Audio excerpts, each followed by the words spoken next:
Bonsoir à toutes et à tous.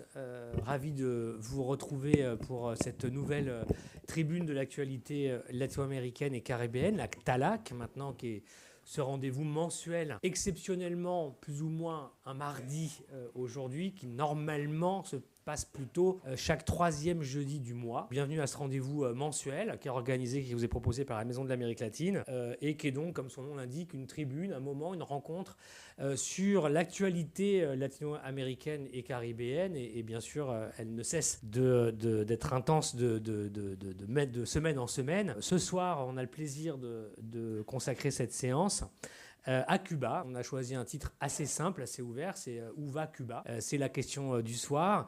Nous avons le plaisir avec Olivier Compagnon, ici présent, qui co-anime ce soir cette TALAC avec moi. Normalement, nous sommes 4. Il y a Lamia Walalou qui est là ce soir et Anaïs Fléchet qui est à Strasbourg, je crois, des raisons professionnelles. Donc, on est les 4 personnes qui animons cette table. Et ce soir, donc, avec Olivier, on va animer celle-ci sur Cuba avec 2 invités qu'on est vraiment ravis de recevoir et que Olivier va présenter dans un instant. Bonsoir à toutes et à tous, merci Christophe. Donc on a le plaisir d'accueillir Laurine Chapon qui est à ma gauche, qui est doctorante en géographie, qui est actuellement enseignante à l'École normale supérieure après avoir été enseignante à l'Institut des hautes études de l'Amérique latine et qui va très bientôt soutenir une thèse de géographie, une thèse de doctorat dont le titre provisoire était Habiter la ville en déclin, recomposition de l'État socialiste et circulation migratoire dans la Havane en crise. Donc en gros, une réflexion sur effectivement les politiques sociales qui ont été si importantes dans l'histoire de la révolution cubaine et ce qu'elles sont devenues aujourd'hui. Thèse qui est dirigée par Sébastien Velu, que vous connaissez,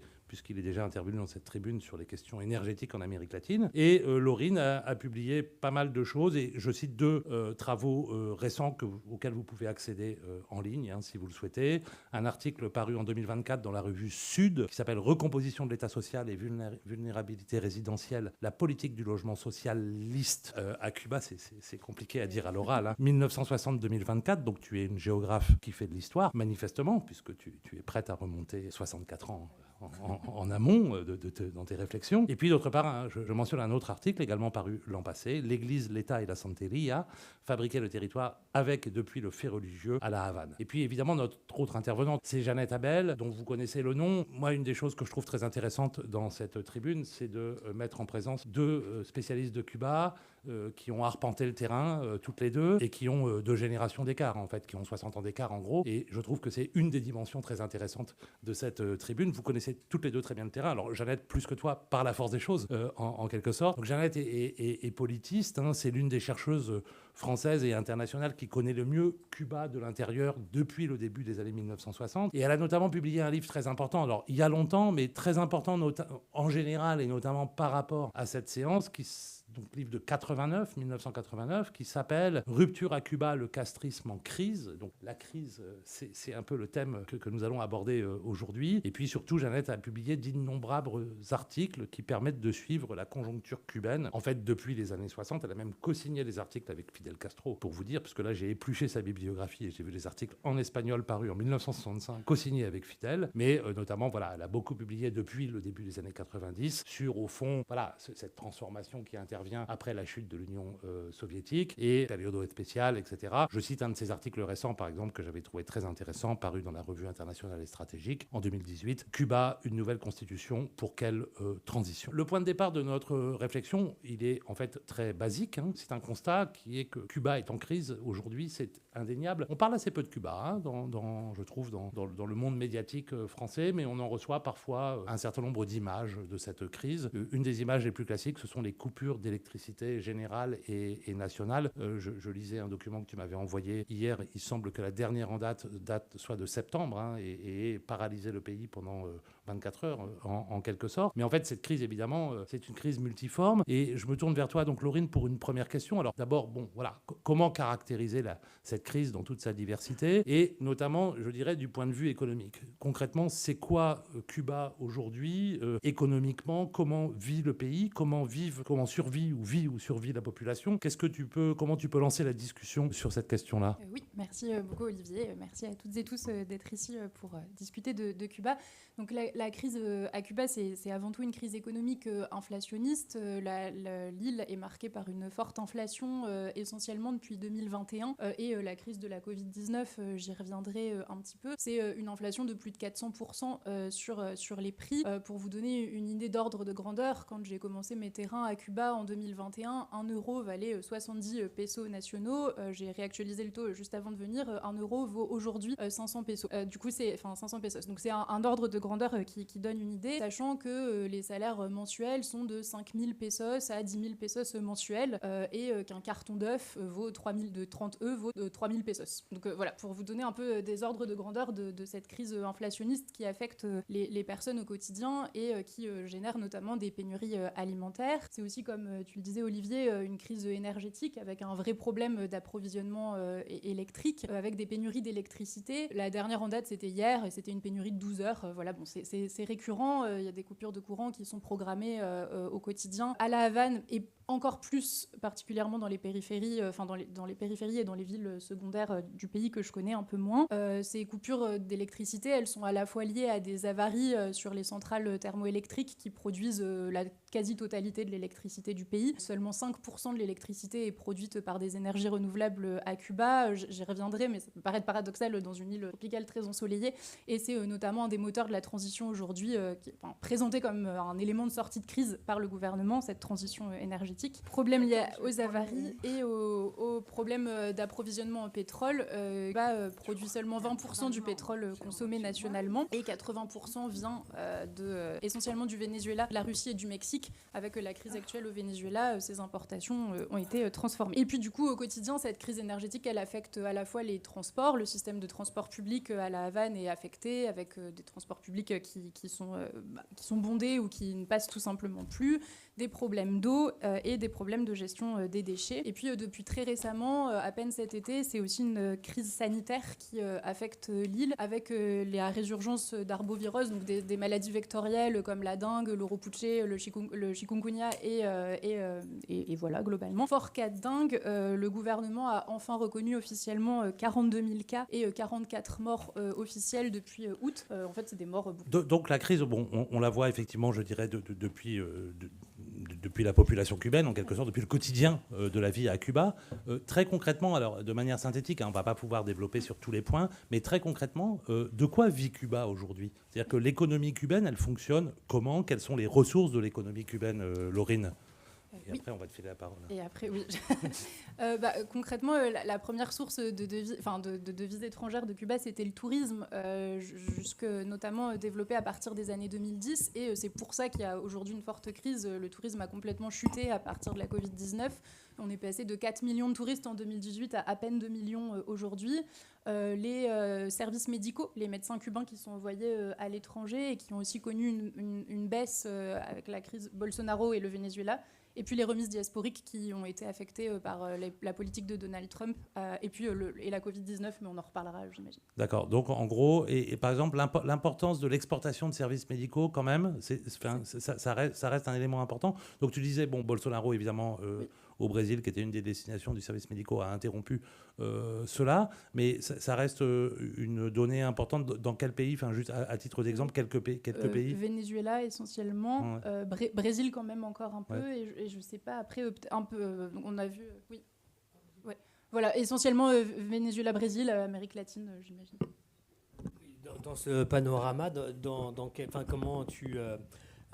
prends en compte et comment tu évalues le poids des sanctions, de l'embargo, que les Cubains appellent blocus, qui a été, comme tu l'as dit, tu l'as mentionné, renforcé sous Donald Trump 1, c'est-à-dire entre 16 et 20, 2016-2020, remis sur la liste des pays soutenant le terrorisme, ce qui est absurde évidemment, mais enfin tout ça, il y a des conclusions absolument lourdes sur l'économie depuis post-Covid. Est-ce que pour toi, la question de l'embargo, du blocus, reste aussi un des sujets fondamentaux qui explique la situation de cette crise et son approfondissement, ou est-ce que, comme certains le disent parfois, c'est un prétexte qui est utilisé pour justifier, l'incurie, l'impossibilité du modèle économique cubain ? Oui, j'ai l'impression que c'est un peu... C'est une question aussi pour Jeannette. Jeannette, j'imagine que Jeannette répondra peut-être mieux, mais j'ai l'impression que c'est un peu l'éternelle question de qui de la poule d'œuf, mais l'embargo continue de peser très lourdement sur Cuba. Bon, je veux réaffirmer une chose quand même.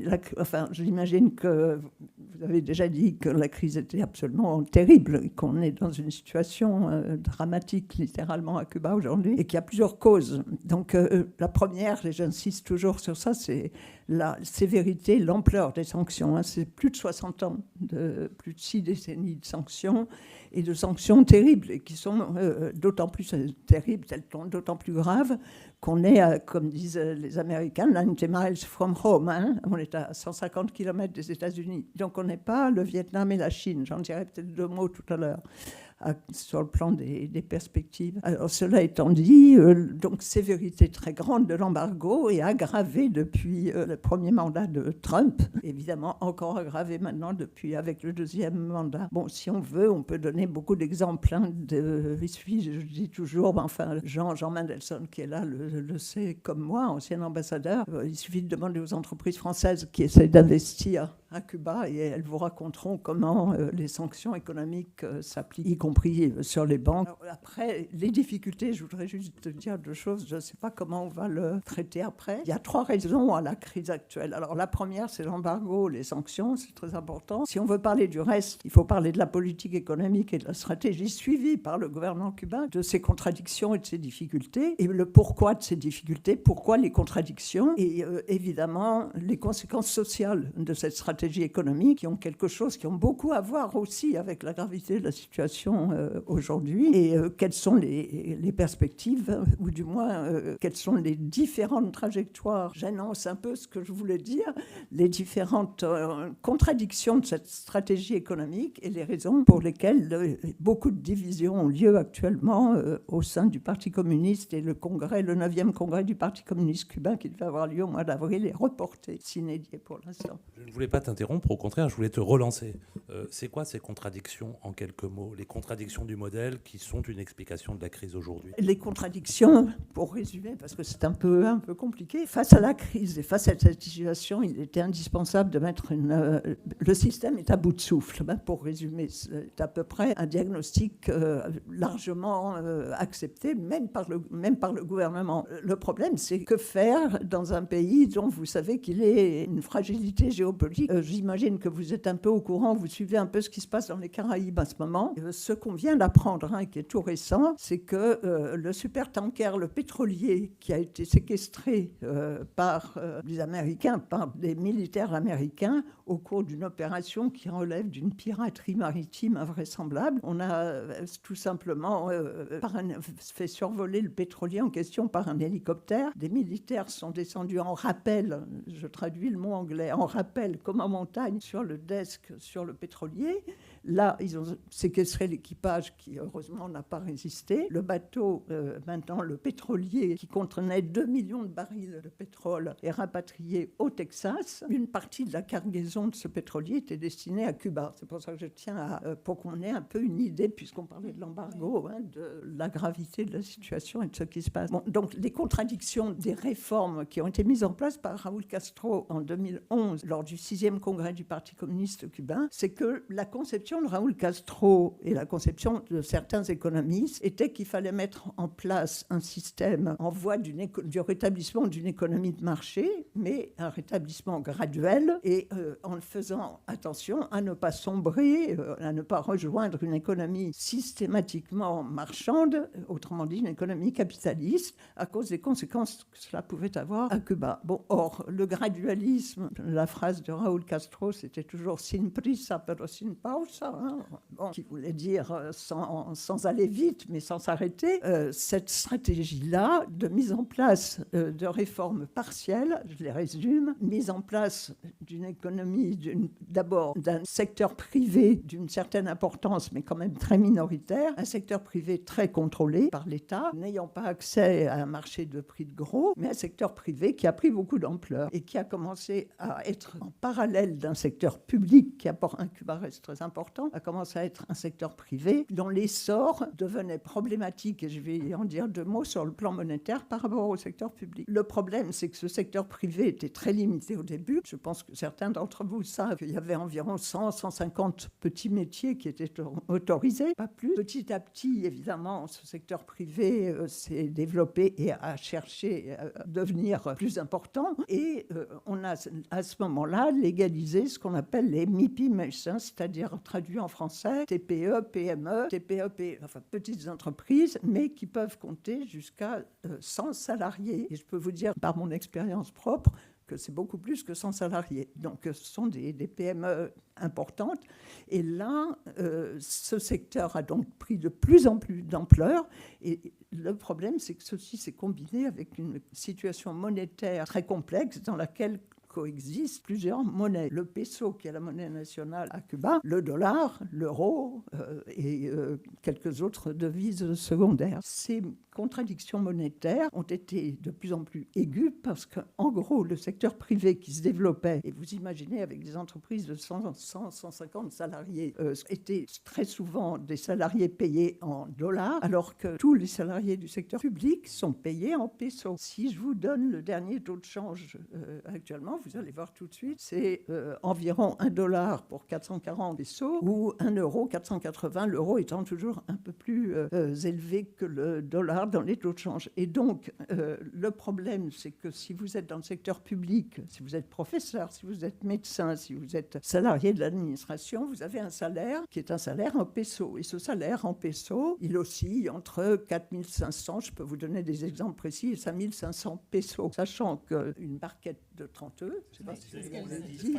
bon, je ne sais pas quel chiffre vous avez donné, mais le mien, c'est 3 000 pesos. Ouais, c'est ce que j'avais aussi. Bon, alors moi, mes amis cubains m'ont envoyé hier soir les derniers volumes disponibles sur la Libreta, qui est le carnet de rationnement qui existe à Cuba. Et sur ce carnet, j'ai la liste, je pourrais vous la lire tout à l'heure. Sur ce carnet de rationnement, vous pouvez disposer de quelques biens, pas beaucoup, que vous pouvez acheter en pesos. Et donc à des prix qui n'ont rien à voir, mais tout le reste, vous devez l'acheter en dollars. Donc, quand on parle de crise sociale à Cuba, je résume, vous avez une partie de la population représente par rapport au salariat environ un tiers, même un bon tiers de la population qui est dans le secteur privé, qui la plupart du temps est donc rémunérée en devises, dollars, souvent c'est des dollars, et une partie de la population qui travaille dans les secteurs clés quand même, médicaux, santé, éducation, qui est rémunérée en pesos et qui s'en sort pas. Donc, il y a une forme, si vous voulez, d'effondrement social actuellement à Cuba, avec des conséquences politiques dont je parlerai peut-être après. Alors cet effondrement social, parce qu'on imagine que cette situation... J'ai une question pour terminer ce point-là, parce que vous savez qu'il faut qu'on avance, le temps est limité.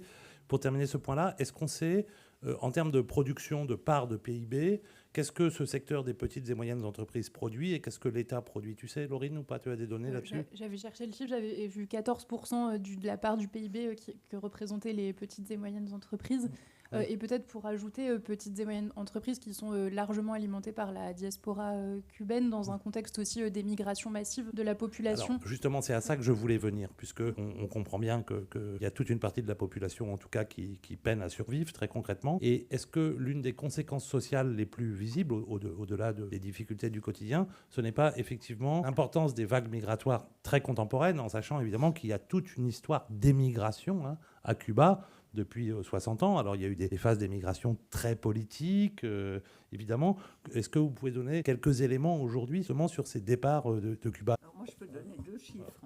Donc, les chiffres sont officiels, puisque c'est les chiffres de l'ONED, c'est l'organisme national de statistiques, etc. Donc, les 2 chiffres, c'est 1 400 000 Cubains qui sont partis, qui sont exilés, en priorité aux États-Unis, mais après en Espagne, au Venezuela, etc.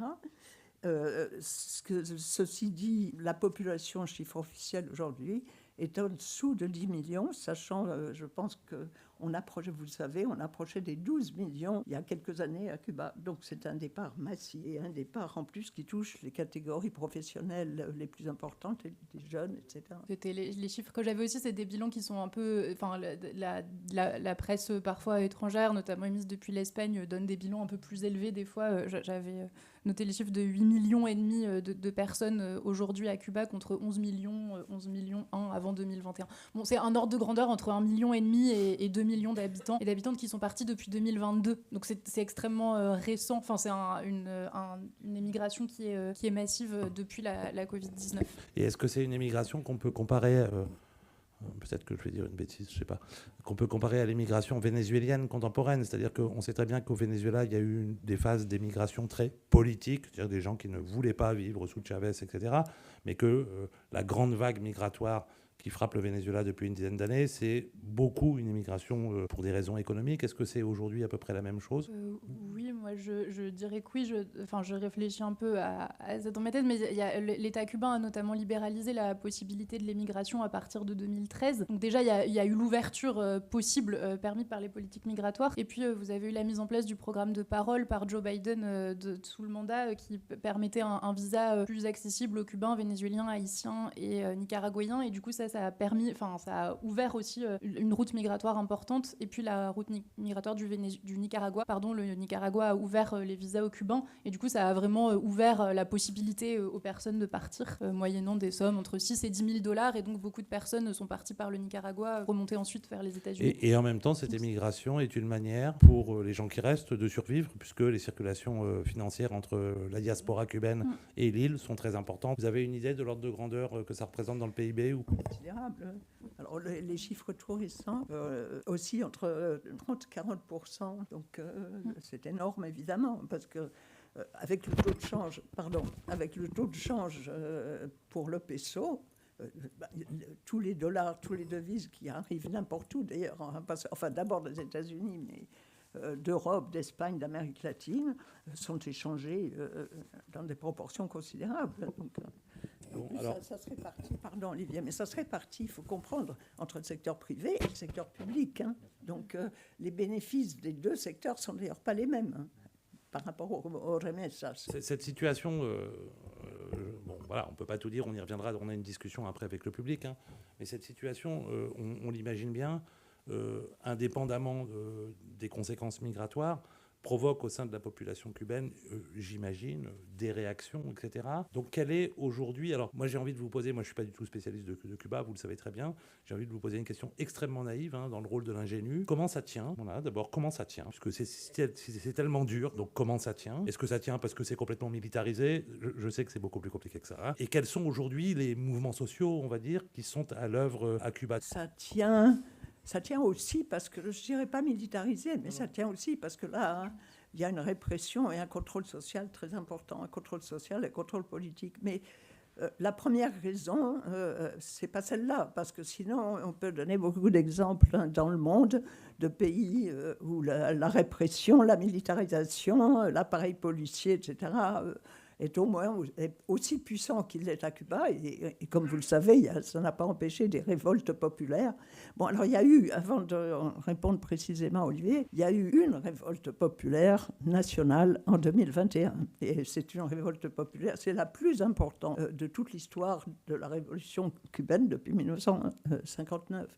Bon, et cette révolte était une révolte d'abord spontanée, même si elle a été instrumentalisée. Alors une fois dit cela, jusqu'à présent, et compte tenu qu'on n'a pas de sondage officiel qui permette de dire tel secteur, tel pourcentage de la population représente ceci et cela, mais jusqu'à présent, les deux questions qui maintiennent, comme qui maintenaient encore ce régime en place sans qu'il y ait une explosion colossale, sans qu'il soit renversé, c'est la souveraineté nationale et c'est la justice sociale. Aujourd'hui, la deuxième, extrêmement menacée, je ne répète pas ce qu'on a déjà dit dit auparavant, reste la souveraineté nationale. Alors c'est toujours difficile d'expliquer, pas aux émitants spécialistes qui sont ici, mais à des Français qui connaissent pas bien, que l'histoire cubaine est une histoire où la souveraineté nationale a une place considérable. C'est un pays qui a été humilié, où la formation de cette nation, d'abord dominée par l'Espagne et par les États-Unis ensuite, reste dans la mémoire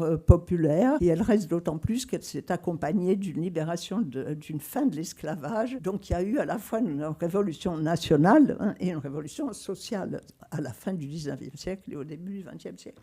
Et donc je pense, sans avoir accès aux sondages, parce que le gouvernement cubain fait des sondages, mais malheureusement ça on ne les connaît pas, surtout avec Trump. Quand je discute avec beaucoup d'amis, l'idée que Cuba pourrait devenir, ce qui est un souhait des Américains, historique, que Cuba pourrait devenir le 51e État américain, comme Trump en a émis le souhait pour le Groenland, c'est une idée qui est quand même peu populaire. Mais je dois dire qu'il y a un courant que je crois encore minoritaire, qui est un courant maintenant pro-américain, sous la forme, on est trop petit, on est milieu, regarde, on n'est pas le Vietnam, on n'est pas la Chine. Au passage, les sanctions économiques au Vietnam, où les Américains ont perdu des milliers, des dizaines de milliers de soldats, les sanctions, l'embargo a été levé depuis très longtemps, et à Cuba, il n'est pas. Donc je pense que ce sentiment est encore très puissant, et surtout peut-être que ce qui est le majoritaire dans la population, c'est ce que je sens moi, une grande passivité, mais c'est pas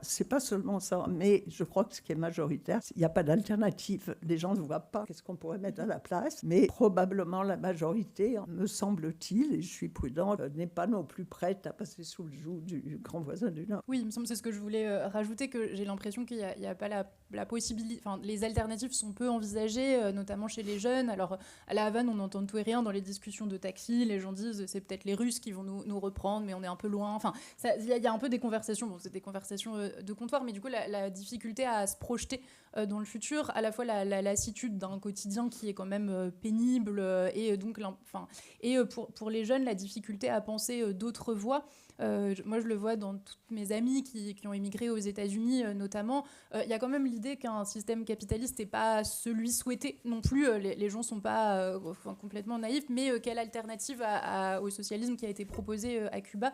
Et j'ai l'impression, depuis la diaspora cubaine aux États-Unis, au Canada, qu'il y a des formes un peu de pensée alternative qui se structurent. En tout cas, on peut souhaiter ça, mais ça. Une petite comparaison, ce que vous dites là correspond tout à fait à ce qu'on sait plus ou moins de l'opposition vénézuélienne aujourd'hui. C'est important. C'est-à-dire que vous savez qu'il y a aujourd'hui une majorité de la population vénézuélienne qui est en rupture avec le gouvernement autoritaire de Maduro. Et dans le même temps, ce que l'on sait de l'opinion de ces gens en opposition avec Maduro sur l'hypothèse d'une intervention militaire que Trump fait planer actuellement, ils sont tout à fait hostiles à cela. C'est-à-dire que changer de régime, sans doute, changer de régime sous le joug des États-Unis ou avec une intervention des États-Unis, certainement pas, enfin, à l'exception notable de Maria Corina Machado et de son entourage. Et ça me paraît important. J'avais juste une petite question. Quand vous parlez justement de ces gens qui, à un moment donné, s'interrogent sur l'avenir du modèle, etc., est-ce qu'on observe dans la société cubaine une rupture très nette de génération ? C'est-à-dire que, est-ce qu'en gros,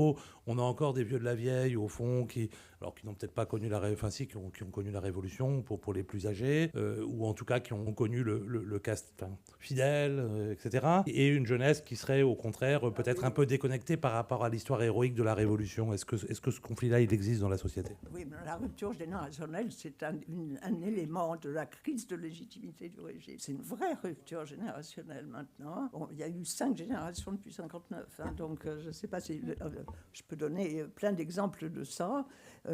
Une rupture générationnelle qui est liée en plus au fait qu'Internet, depuis 2018, s'est répandu et a représenté un changement brutal, parce que les Cubains, jusqu'en 2018, n'avaient pas accès, sauf dans des hotspots particuliers, n'avaient pas accès à un accès direct. L'accès à Internet a tout bouleversé du point de vue de l'accès à l'information, etc. Et en plus, moi, juste une anecdote. Avant, quand j'arrivais à Cuba, je voyais Fidel Castro est mort en 2016. Je voyais les jeunes se précipiter, enfin les gens en général, pour écouter ce qu'il racontait, parce que c'était quand même un orateur, indépendamment de ses défauts, un orateur fascinant, exceptionnel. Et puis, je suis arrivée à 2017-2018, et là, on m'a dit « Ah, esta noche habla el loco ».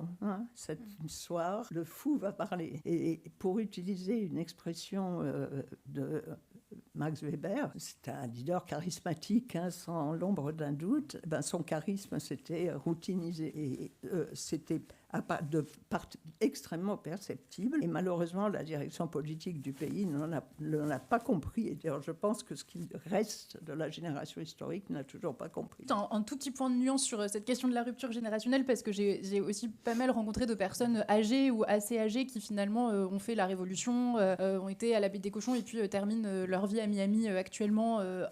Et donc et deviennent très critiques du modèle, et inversement des jeunes qui bénéficient pas de ressources diasporiques, qui bénéficient seulement des ressources sociales du régime, et qui du coup, notamment dans l'armée ou dans la police, et qui du coup continuent de bénéficier un peu des avantages sociaux que procure le socialisme. Il reste quand même des soutiens, ils sont moins nombreux, mais et notamment chez les jeunes, des gens affiliés aux universités, etc., même si ça commence à s'effriter avec la projection vers la Chine ou vers d'autres espaces, du coup, voilà, c'est assez court. On comprend à cette étape le diagnostic quand même assez fait froid dans le dos sur la situation de Cuba. C'est la crise la plus importante que le pays n'ait jamais connue depuis la révolution cubaine, pas simplement souvent comme on le lit depuis la période spéciale en temps de paix de 1990, c'est-à-dire la chute de l'Union soviétique auquel était marié Cuba. C'est pire que ça. C'est-à-dire que là aujourd'hui on arrive à un niveau où normalement dans une société capitaliste classique, on arriverait au stade de la déflagration de la société, et effectivement on s'interroge sur pourquoi on n'en est pas encore là. C'est ce qui a été traité. On comprend que les réformes qui ont été impulsées à partir de 2015 par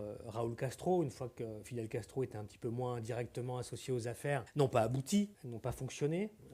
Toujours la grande question aussi historique de est-ce que c'est possible de réformer un système à ce point étatisé. Je pense que, je ne sais pas si vous êtes d'accord avec moi, mais on parle d'un pays parmi la tradition socialiste, c'est probablement peut-être ou en tout cas un des pays les plus étatisés. C'est-à-dire qu'à Cuba, l'idée de marché, l'idée de capitalisme, pour des raisons qui parfois, moi, m'échappent à ce point-là, on voit bien que c'est idéologique, je veux dire, elle m'échappe aujourd'hui, c'est-à-dire la difficulté avec lesquelles même Raúl Castro a pu élaborer, porter et tenter de mettre en place les réformes de libéralisation de l'économie, en fait, pour dire les choses assez simplement et un peu schématiquement, n'a pas fonctionné. Je veux dire, il y a une dimension qui est vraiment assez idéologique par rapport à ça, à Cuba, me semble-t-il, qui fait que c'est la partie qu'on peut, disons, mettre dans la colonne des responsabilités de l'État cubain. On voit que ça n'a pas marché. On voit que malheureusement pour Cuba, et comme ça fonctionne souvent, il y a aussi une sorte d'orage parfait qui s'est mis en place avec des facteurs que les Cubains, je dis le pouvoir cubain n'avait pas les moyens d'anticiper.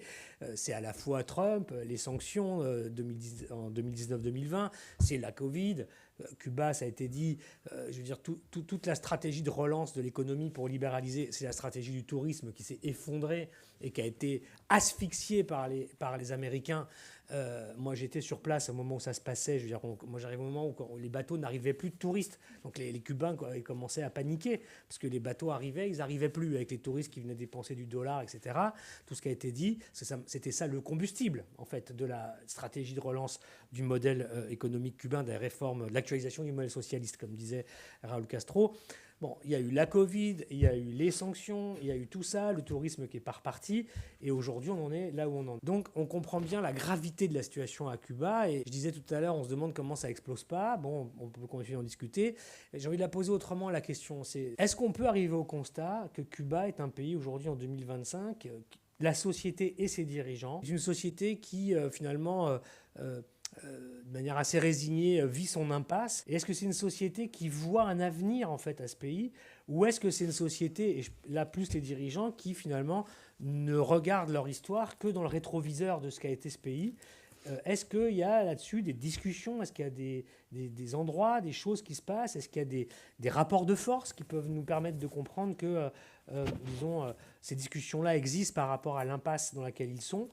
Ou est-ce que l'avenir de Cuba, c'est de retrouver un mariage exclusif, hypothétique, demain avec la Chine, qui n'arrivera pas à mon avis, ou la Russie non plus, ou les Américains, pour ceux qui pensent que c'est ça l'avenir finalement d'une vassalisation, disons, confortable et au moins une protection américaine, etc. Comment vous voyez ça? En tous les cas, d'abord, Christophe, il y a énormément de débats. Moi, c'est pas des dizaines maintenant de blogs, de sites, etc. C'est pas loin de centaines. J'ai maintenant du mal à le suivre. Sur quoi ils portent? Alors, sur les problèmes que tu as évoqués. Mais surtout, le problème, c'est que Internet suppose un accès général à la population. Et cet accès général, malgré Internet, n'existe pas. Cet accès existe pour toutes les catégories qui, d'une manière ou d'une autre, ont accès à Internet, par le téléphone, etc., par plein de canaux. Mais il y a, à mon avis, plus de la moitié de la population qui n'y a pas accès et qui n'a pas accès. Donc il y a déjà cette espèce de division entre ceux qui réfléchissent. Et alors parmi les blogs et parmi les sites, la discussion, elle est extrêmement importante et très vive. Et sur quoi elle porte? Elle porte sur la transition. Elle porte sur quelles sont les réformes et jusqu'où les réformes. Jusqu'où est-ce qu'on va, parce que ça je m'excuse d'utiliser le vocabulaire officiel, jusqu'où on va démanteler le commerce extérieur. C'est déjà très avancé. Bon, jusqu'où le marché du travail, jusqu'où va-t-il y avoir un vrai marché du travail, comme dans une économie de marché, comme dans une économie capitaliste, entre guillemets, normale.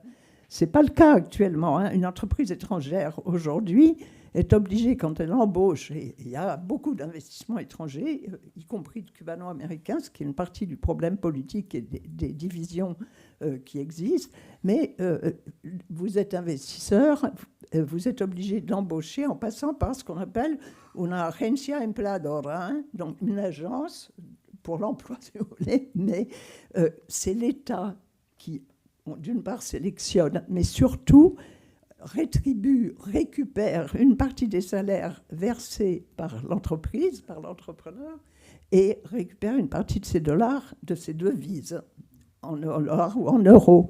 Et le salarié lui-même n'est payé qu'en partie, une petite partie, de ces salaires en devises en euros. Le reste est payé en pesos. Ce qui veut dire, si vous voulez, pour l'instant, si on imagine... Alors, les entrepreneurs, je peux vous le dire, ils se plaignent tous de cette situation. Mais pourquoi y a-t-il un débat? Parce qu'une partie des économistes cubains, pas tous, disent c'est pas possible, il faut supprimer, si on veut que les investissements étrangers affluent. Et ça, c'est ce que le gouvernement dit. Le gouvernement dit qu'il faut maintenant, qu'on est obligé de faire venir des investisseurs étrangers. Et si on veut que les investisseurs étrangers viennent, il faut abolir ce système. Je ne veux pas vous parler de l'agriculture. Ça fait pas mal, ça saigne, mais ça fait pas mal. L'agriculture, on a un système qui ressemble au vieux système soviétique, qu'on appelle acopio. Les paysans sont obligés d'attribuer automatiquement une partie de leur culture et de leurs bénéfices à l'État. L'autre partie, ils peuvent la vendre sur les marchés libres. Il y a eu une période où ils n'avaient pas le droit. Les prix sont fixés par l'État, les prix des produits. Bon, et vous imaginez, alors que maintenant, il y a un secteur privé qui se développe, etc. Donc, quel est le problème? Le problème, par rapport à ce que disait Christophe, c'est que plus le secteur privé prospère, plus, et on n'en a pas parlé, les inégalités sociales, évidemment, prospèrent entre ceux qui gagnent des devises, des dollars ou des euros, et ceux qui sont payés en pesos. Et avec ces inégalités, compte tenu en plus de manque du bazar, du chaos monétaire qui existe actuellement, avec ces inégalités, prospère la corruption. Alors la corruption, c'est pas la Russie, c'est pas Poutine, c'est pas tout ça, mais c'est une petite corruption. Mais les Cubains, la population, n'y est pas habituée et supporte très mal les inégalités. Alors quand Christophe dit c'est idéologique, moi, je ne dirais pas comme ça. Bien sûr qu'il y a une partie idéologique, mais il y a dans la Constitution de 1976 et dans la Constitution révisée de 2019, il y a des éléments très importants. Ces éléments, c'est une forme d'égalité sociale, de conquête sociale, qui ont constitué la base même de la survie de cette révolution cubaine. Et ça... Je ne sais pas si vous voyez ainsi. Et ça, Christophe, ce n'est pas idéologique. C'est que ce pays qui est perdu, là, qui avait 6 millions d'habitants en 1959, qui est perdu au milieu des Caraïbes, à côté, s'il n'y avait pas eu ça, ils auraient plus la souveraineté, ils n'auraient jamais survécu. Donc, je ne dirais pas que c'est une partie idéologique. Ils sont, autrement dit, pour terminer, ils sont en train de scier avec les réformes telles qu'ils les ont conçues, parce que je pense que les réformes étaient indispensables. Mais dans leur conception, ils sont en train de scier la branche sur laquelle ils sont assis. Laurine, tu voulais réagir à ça? Je te voyais prendre des notes. Oui, non, ou à la question de Christophe, vas-y, je te... Oui, je suis assez d'accord avec ce que vous disiez, Jeannette.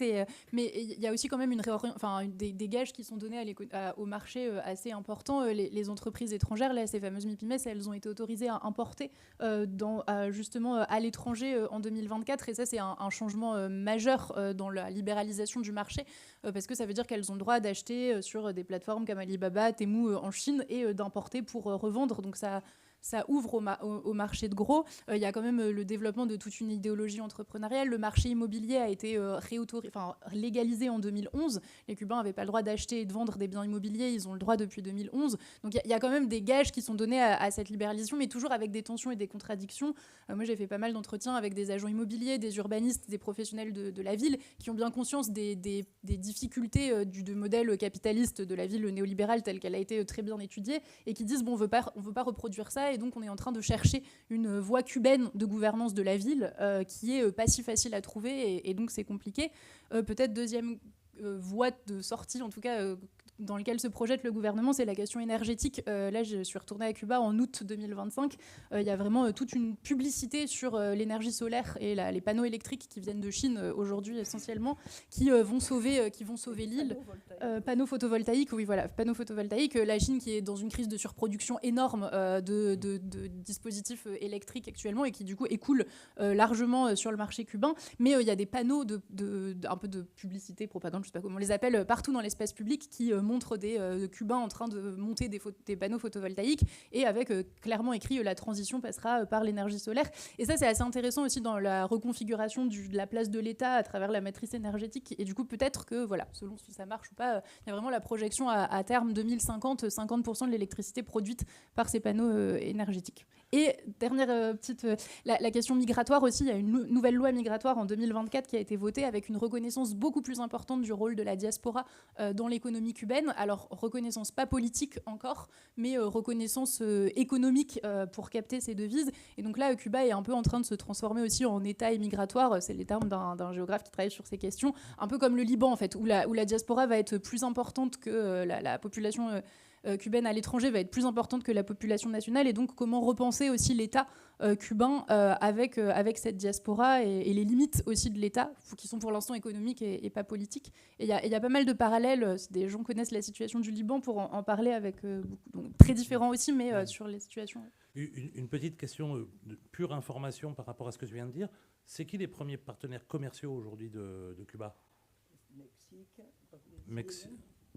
Mexique, Brésil et Venezuela, bien sûr. Venezuela, c'est plus qu'un partenaire.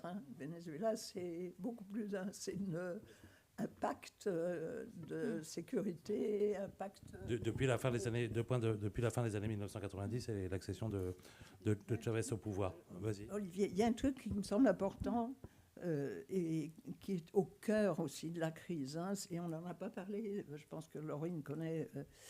mais donc, qui est un secret d'État d'une certaine façon, c'est qu'est-ce qu'il y a derrière cette priorité donnée au tourisme à Cuba. Une priorité. Et ce qu'il y a derrière, c'est GAESA, un groupe d'administration des entreprises de l'armée. Et GAESA, c'est une énorme histoire, énorme. Et ça commence à être évoqué publiquement. Omar Everleni, un des économistes que tu connais, Olivier, qu'on a invité ici, l'a mentionné dans son dernier mail. GAESA, c'est un regroupement, après l'effondrement soviétique, c'est surtout Raúl Castro qui a mis ça en place, tout un secteur de l'armée s'est investi dans l'économie cubaine. Et c'est investi dans l'économie, on estime aujourd'hui que GAESA, qui est donc investi dans tout ce qui concerne le tourisme en priorité, mais pas seulement, même dans l'agriculture, tout ce qui concerne le tourisme, les télécommunications, les transports, tous les services adjacents, tout ça est dans les mains d'un secteur de l'armée. Et pire encore, on sait qu'il y a une banque et des finances qui échappent au contrôle de l'État et du gouvernement. Et celui qui est derrière cette initiative, bon, il est très âgé maintenant, mais c'est lui qui vient d'envoyer, j'ouvre une parenthèse, hein, il vient d'envoyer une lettre à la direction du parti et au gouvernement pour dire qu'il fallait reporter le 9e congrès du Parti communiste qui était prévu en avril 2026, date anniversaire du centenaire de Fidel Castro. Renvoyer le congrès, renvoyer sine die, et c'est lui qui personnellement, qui en principe théoriquement n'occupe aucun poste de direction, qui envoie une missive comme ça, ce qui vous donne une idée quand même des méthodes. Et ce report du congrès, évidemment lié à la situation, mais il est lié au fait que les tensions à l'intérieur du Parti communiste cubain deviennent de plus en plus importantes. Hein. Et en fait, c'était ma dernière question. C'est la dernière question que je voulais poser avant d'ouvrir le débat à la salle, qui a sans doute beaucoup de questions. Alors, en 2 mots, parce que j'imagine que ça, là, on peut en parler pendant des heures, mais bon, bah voilà, on a Diaz-Canel, j'imagine qu'il a un entourage et qu'il y a aussi des factions qui luttent contre lui, etc. Est-ce que vous pouvez nous faire un tableau très général, même caricatural, des rapports de force à l'heure actuelle, qui peut aussi nous donner une idée de la manière dont les choses peuvent tourner dans les mois qui viennent? Les rapports, je ne sais pas, moi, les rapports de force, je les connais par des amis qui sont, pour le dire clairement, qui sont ou des membres du parti, ou en tout cas liés à des fonctions, qui ont des fonctions importantes au sein du gouvernement ou paragouvernemental. Et le sentiment que j'ai, c'est que ce qu'ils me disent, c'est que dans l'administration maintenant et au sein du parti, le courant majoritaire est un courant favorable. Enfin, le courant, c'est pas un courant organisé. Hein. La position majoritaire, c'est une position majoritaire aux réformes. Mais là, comme on l'a dit auparavant, après, il faut savoir quelles réformes. Hein. Il y a un débat, évidemment, sur jusqu'où vont les réformes, etc. Mais je pense qu'aujourd'hui, il y a une majorité. Le problème, c'est que la génération... Alors, ce qu'eux disent, c'est que ce qu'ils appellent les conservateurs, qui est un mot qui ne veut rien dire en l'occurrence, mais la génération historique s'oppose à ces réformes, notamment Raúl Castro. Et c'est comme ça qu'ils interprètent le report qui vient le report du Congrès. Et s'oppose à ces réformes parce que, d'une part, il faut comprendre, ce sont des réformes qui impliquent qu'ils vont être balayés, c'est-à-dire les vieux cadres qui qui veulent le statu quo, etc., vont être balayés par les réformes. Ils ont le sens de leur survie, évidemment. Et d'autre part, pensent qu'avec ces réformes, on va retomber dans l'ornière. Alors ça, il n'y a pas que la génération historique. Hein. Dans l'ornière, dans l'orbite des États-Unis et de Trump. Et donc, les différences sont terribles parce que la stratégie, les différences sur cela, elles tiennent à... alors, il y a l'Église, on n'en a pas parlé. On devrait... Enfin, Jean connaît bien. On n'a pas le temps, mais il y a aussi le rôle que joue l'Église et qu'elle a joué dans le passé, qu'elle joue, mais de manière très différente, parce que c'est une Église qui est maintenant très conservatrice, alors qu'il y avait beaucoup de nuances et de différences en son sein, notamment au moment de Barack Obama. Et donc, le rapport de force est favorable aux réformes, mais je termine en disant qui contrôle l'armée. Et l'armée, c'est pas... Il ne faut pas comprendre l'armée comme nous, on l'entend. Hein. Qui contrôle l'armée et qui sont ces militaires qui ont un rôle très important. Ils sont au bureau politique du Parti communiste, une grande partie d'entre eux. Ils ne sont pas en dehors, hein, ce n'est pas l'armée contre le parti. Et je termine, pour bien comprendre les enjeux, il y a 2 articles de la Constitution. L'article 4 de la Constitution de 2019, donc une constitution récente. Cet article 4 dit la chose suivante, c'est que le socialisme cubain est irrévocable. C'est une phrase de Fidel Castro qui est transcrite comme ça dans la Constitution, et que quiconque oserait renverser ce système et ce socialisme a le droit à l'insurrection armée. Constitution de 1793 en France. Premier article 4. Article 5, le Parti communiste cubain est l'avant-garde de la nation cubaine. Donc, je termine, vous voyez un peu les enjeux, donc le rapport de force en termes d'opinion, etc. Comment tout cela va se terminer Laurine, tu veux réagir à ça ? J'ai moins de contacts proches des instances du gouvernement, mais en tout cas depuis la rue et les gens qui sont les personnes auprès desquelles j'ai aussi travaillé, ces tensions, elles sont assez bien visibles. Les gens disent qu'il faut attendre la disparition des leaders historiques, de Raúl Castro, dont le décès est annoncé régulièrement. Il y a toujours des rumeurs sur sa mort. Donc il y a un peu cette première étape. Et puis les débats internes avec la place de l'armée qui n'est pas bien comprise, l'insertion de l'armée aussi dans la sphère politique, justement, comme tu disais, au bureau du parti, etc., enfin, de personnels qui sont liés à Gaza. Et puis ce gros conglomérat qui est en train de quand même racheter un peu tous les secteurs économiques de l'île qui fonctionnent. L'armée a par exemple racheté récemment le bureau de l'historien, qui est cette instance de la Vieille Havane qui a permis la patrimonialisation du centre-ville de la Vieille Havane, classé à l'UNESCO depuis les années 80. L'armée s'est aujourd'hui emparée aussi de cette institution. Donc en fait, tout ce qui rapporte de l'argent en devises internationales, c'est aujourd'hui ces groupes, avec les entrepreneurs privés aussi. Il y a encore un étage qui mériterait qu'on approfondisse un peu, c'est tout ça dans son contexte international, régional et international. La thèse, pour faire court, du département d'État américain, c'est que le Venezuela a mis la main sur Cuba. C'est la thèse du département d'État, c'est que Cuba n'est même plus tout seul un grand démon. C'est Maduro qui a mis la main sur Cuba.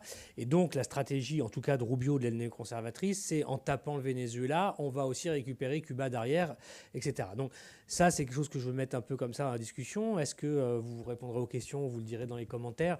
Est-ce que vous partagez cette analyse? Et donc, du coup, où sont les points d'appui pour Cuba aujourd'hui? Est-ce qu'il faut s'attendre à ce que Cuba tombe? Est-ce que c'est possible? Et est-ce que les Américains, au cas où ce serait le cas, ils mettent quoi à la place? Les cas qui me semblent...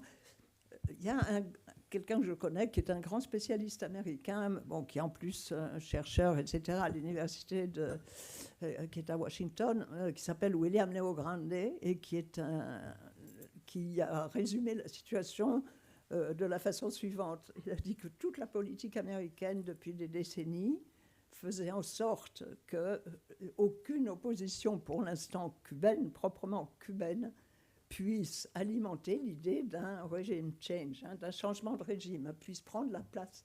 C'est que maintenant dire, après toutes ces sanctions américaines, les Cubains connaissent quand même ça, ils savent que c'est pas... il y a une petite minorité mais, qui est très oppositionnelle et qui est pro-américaine. Mais dans la population, les gens savent quand même que ça fait 60 ans que ça dure. Et dans ces conditions, la barrière, les sanctions et la politique américaine représentent un obstacle, et c'est ce que dit Léo Grande, je trouve que c'est très juste, un obstacle à la mise en place d'une équipe de rechange, d'un gouvernement de rechange. Quel est le niveau de répression politique du régime aujourd'hui envers sa population ? Je ne sais pas. J'ai juste regardé, j'avais regardé les chiffres pour la grande manifestation là, du 11 juillet 2021, qui a été le mouvement, la contestation historique depuis les années 59. Le régime a donné des chiffres officiels. Je ne les ai plus, mais c'est quand même une répression considérable, avec 790 ou 800, je crois, personnes inculpées juridiquement. Et c'est les chiffres officiels du régime. Voilà, après, je ne sais pas, c'était les chiffres officiels.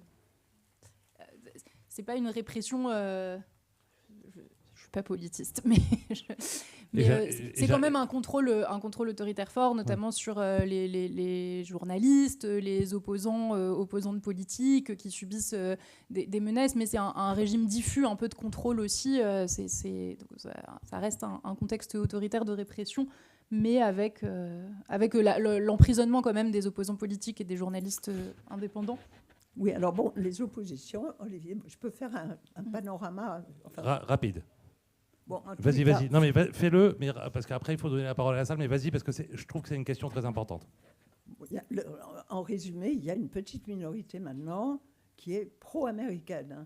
Il y a, pour donner un chiffre, on est autour, c'est Amnesty, mais tout le monde est à peu près d'accord, on est autour de 1000 prisonniers qui sont pour l'essentiel des prisonniers d'opinion, des prisonniers politiques. Bon, et la répression est une répression efficace. Bon, les Cubains ont adopté, et depuis longtemps, une répression très sélective, et une répression aussi qui expulse, enfin qui pousse les gens dehors, qui les pousse vers les États-Unis ou vers ce qu'ils veulent, le Nicaragua ou autre, et qui permet de dégager également le terrain. Donc, c'est pas le goulag.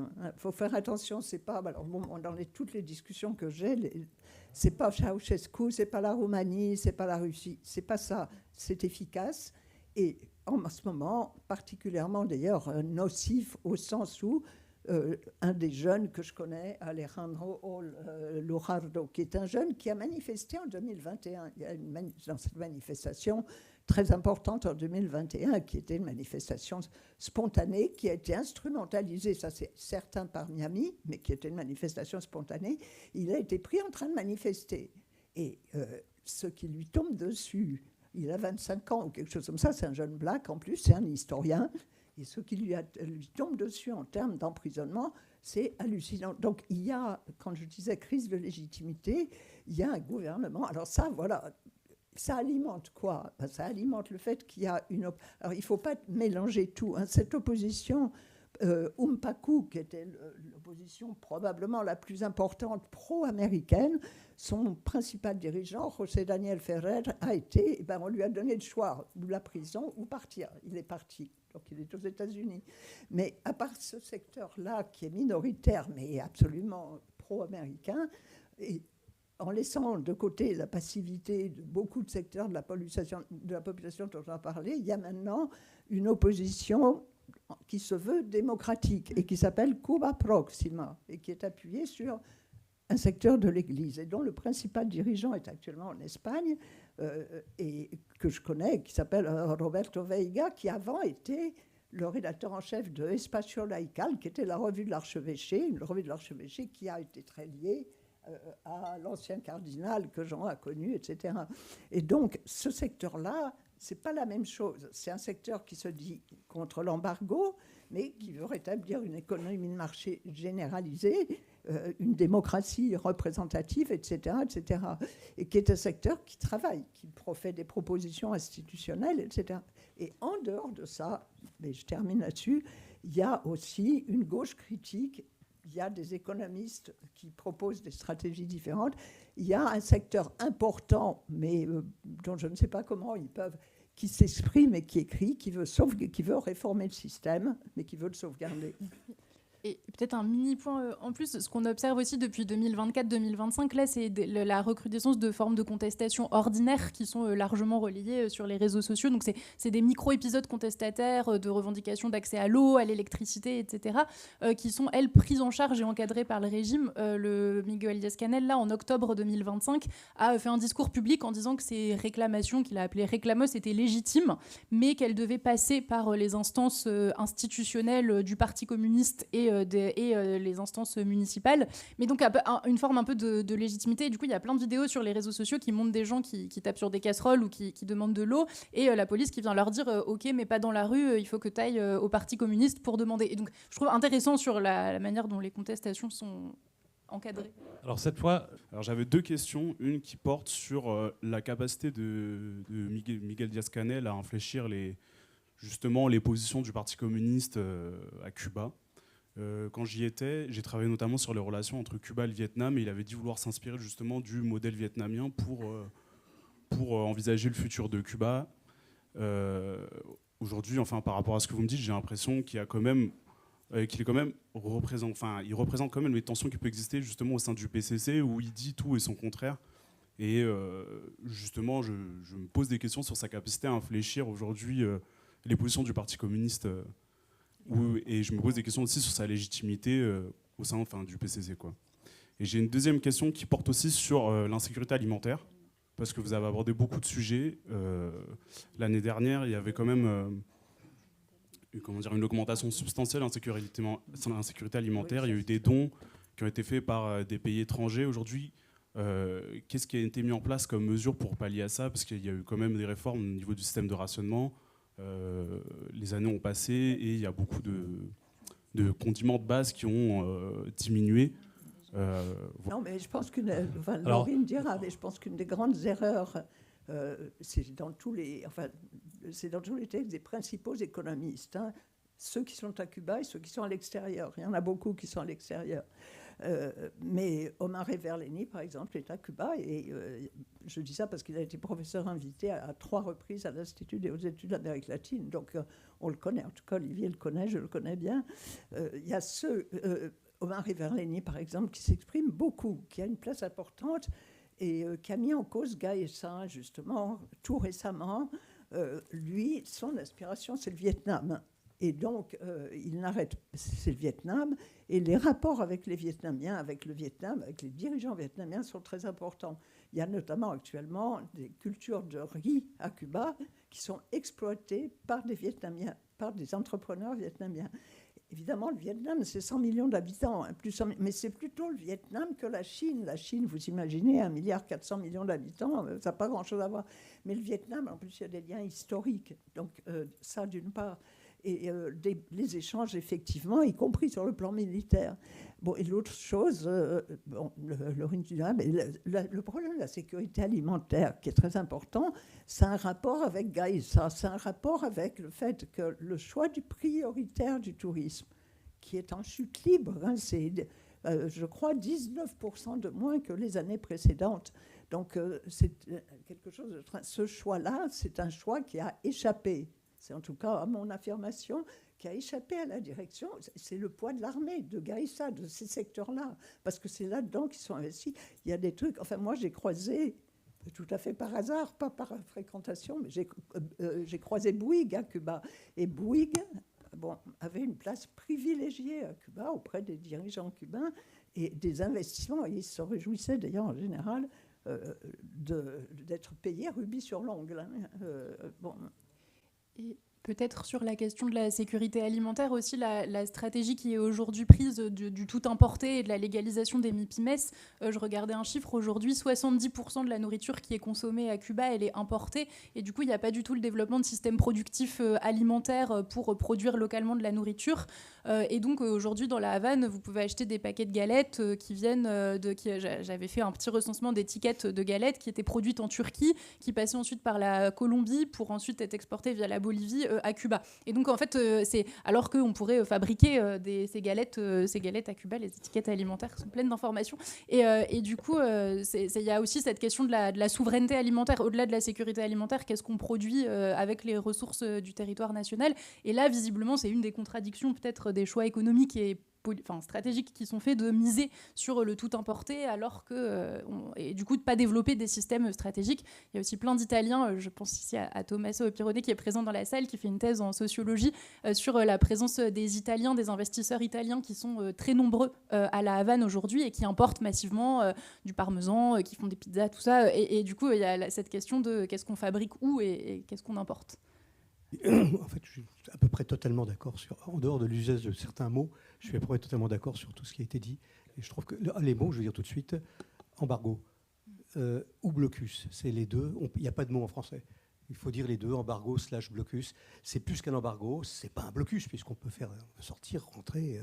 On n'a pas de, mais c'est unique au monde. C'est un objet unique au monde, ce qui se passe en ce moment là-bas, même plus que l'Iran. Enfin, et donc.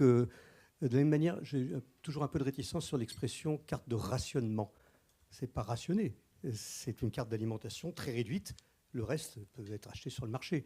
Donc il y a des mots qui incitent par moment, parce qu'on les utilise un peu habituellement, parce qu'on est dans la presse, parce que nous-mêmes on les emploie. Voilà.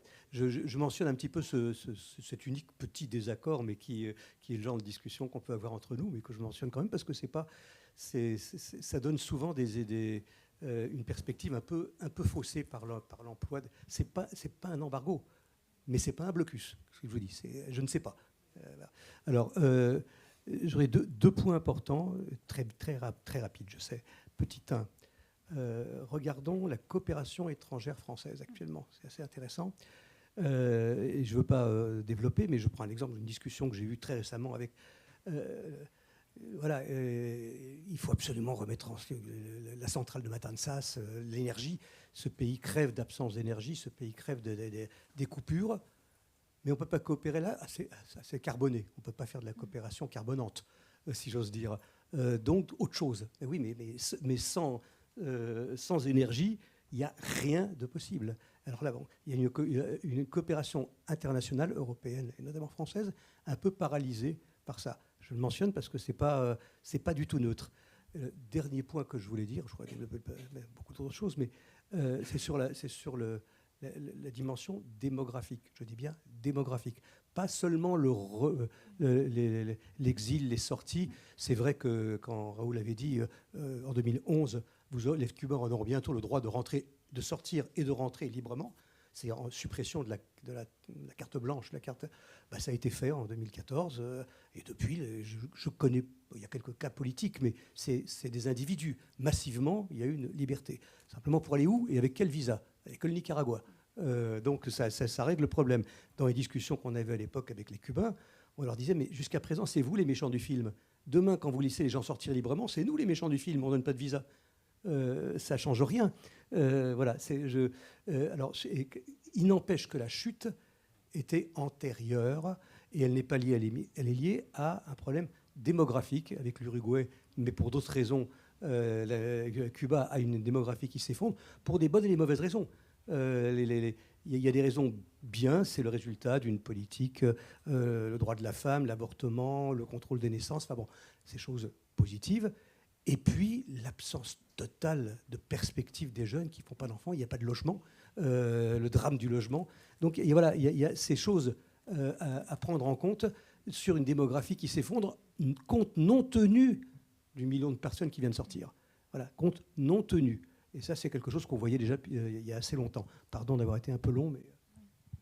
Merci pour ces remarques sur la démographie, notamment, qui me semblent très, très importantes. Laurine, peut-être tu veux réagir là-dessus? Oui, on n'en a pas du tout parlé, mais en effet, la société cubaine est une société extrêmement vieillissante. Les plus de 60 ans représentent plus d'un quart de la population à Cuba. Il y a une très belle ethnographie qui a été produite par Blandine Destremos sur Vieillir sous la révolution cubaine aux éditions de l'IHEL récemment, sur tous les enjeux de la restructuration des dynamiques du soin, du care, que cette question du vieillissement pose, parce que dans un contexte d'effondrement un peu de l'État social qui prenait en charge le soin aux aînés et aux personnes âgées, et puis la migration massive en fait qui s'occupe maintenant des personnes âgées, et du coup ça fait une vraie question à la fois de développement d'un salariat privé du soin, d'aide à domicile, d'aide à la personne, et puis de situations de solitude et de tristesse absolument terribles pour beaucoup de personnes âgées qui se retrouvent seules, et dans le contexte de la crise migratoire actuelle, c'est d'autant plus tragique. Enfin, énormément de personnes voilà, dont plus personne s'occupe, ou en tout cas qui se retrouvent seules, isolées,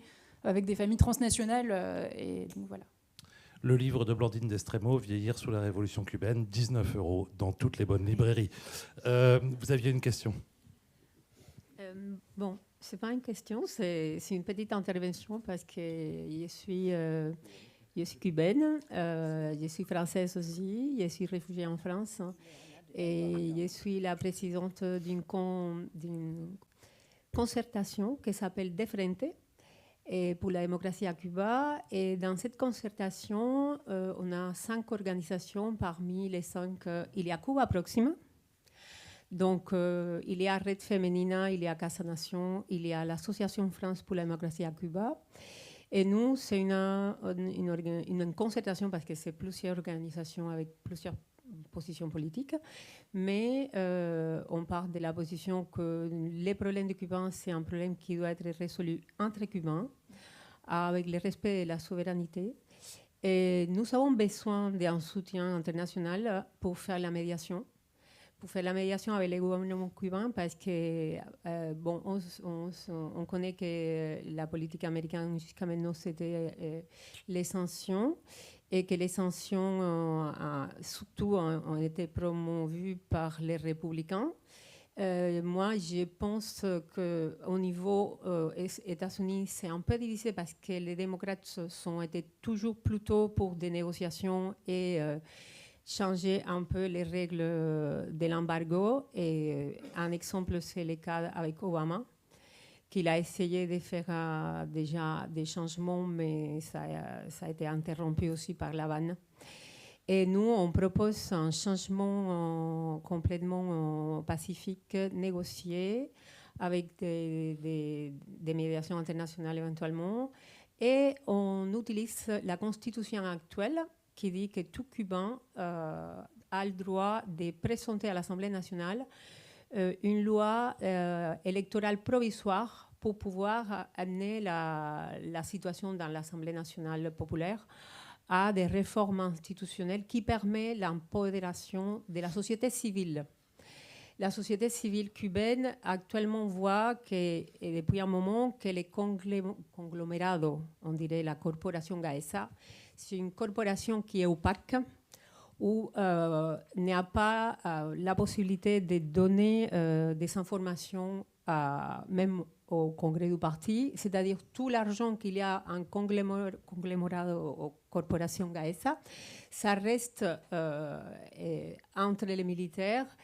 Et pour vous dire que dans les contrôles du militaire, pour vous dire que les problèmes énergétiques, c'est aussi pour nous une grande responsabilité des Gaesa, parce qu'ils ont décidé, par exemple, de construire un hôtel qui les a coûté 2 millions de dollars, entre 2 millions et 500 millions, c'est les calculs. Et avec ce budget, on aurait pu réparer les 5 thermoélectriques qu'il y a à Cuba, et même peut-être construire une toute neuve. Donc nous, la société civile cubaine, on demande vraiment que la corruption et que ces fonds qui sont complètement opaques et qu'on ne sait pas où ça va, ça change. On demande aussi que la personne qui dirige le gouvernement ne soit pas désignée à doigt par Raúl Castro. Le jour que Raúl Castro va décéder, et c'est là où il y a les grands problèmes, c'est que entre eux, ils ont dit qui va décider qui va gouverner ce pays si jusqu'à maintenant c'était Raúl Castro.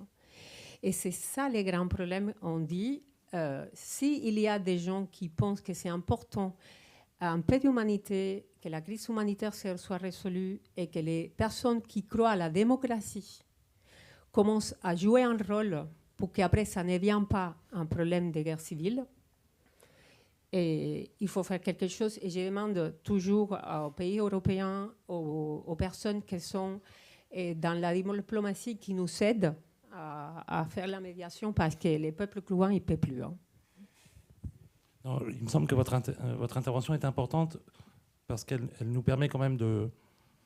Elle nous rappelle que l'avenir de Cuba se joue sans doute à Cuba et entre Cubains, mais aussi avec une diaspora qui ne se réduit pas à celle de Miami ou des États-Unis, dont on parle prioritairement. Et ça me paraît important. Il y a une diaspora relativement peu importante en France. Il y a des Cubains en France, mais il y a une diaspora très importante en Espagne, évidemment, et qui n'est pas toujours dans une opposition, je dirais, brutale et frontale, et qui essaie effectivement de construire des solutions négociées.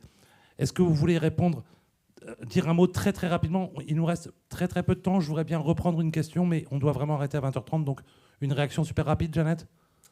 Super rapide. Je remercie Ileana de la Guardia qui vient d'intervenir. Juste deux remarques. La première, c'est que dans la Constitution de 2019, comme elle l'a dit au début de son intervention, il y a la reconnaissance de la liberté d'expression, de la liberté de penser, etc. Il n'y a pas la liberté d'organisation.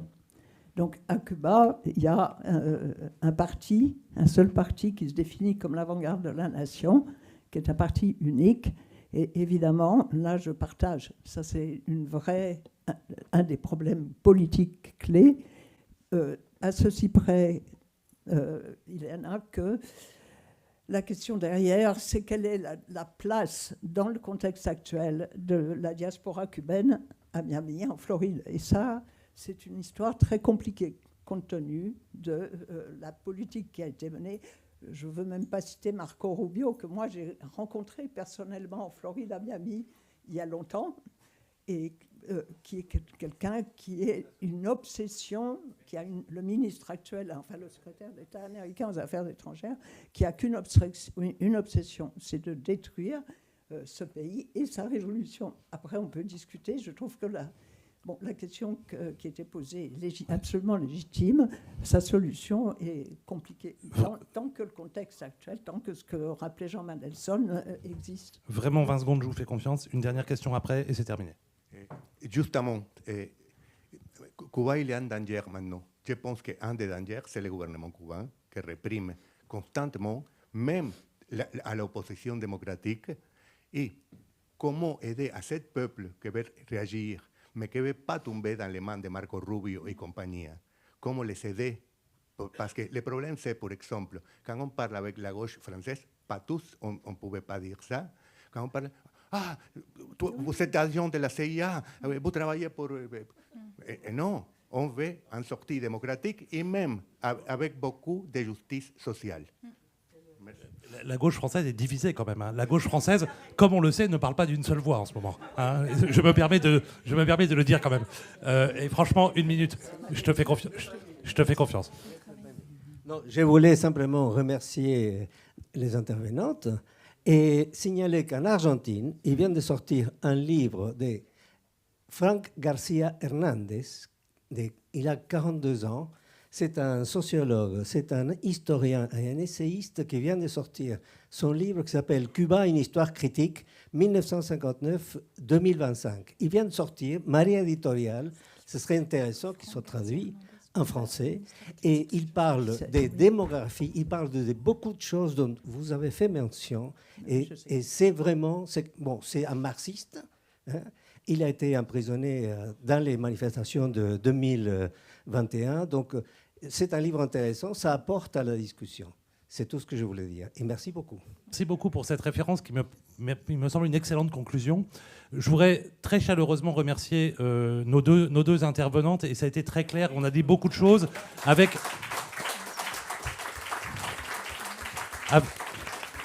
quand même une mention spéciale pour Jeannette qui a surmonté l'ouverture de son arcade sourcilière, ce que je trouve remarquable. Donc merci beaucoup.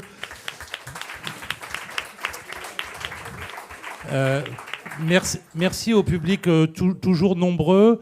Je vous souhaite une bonne fin d'année 2025 et je vous propose que nous nous retrouvions le jeudi 22 janvier pour la prochaine tribune de l'actualité latino-américaine et caribéenne.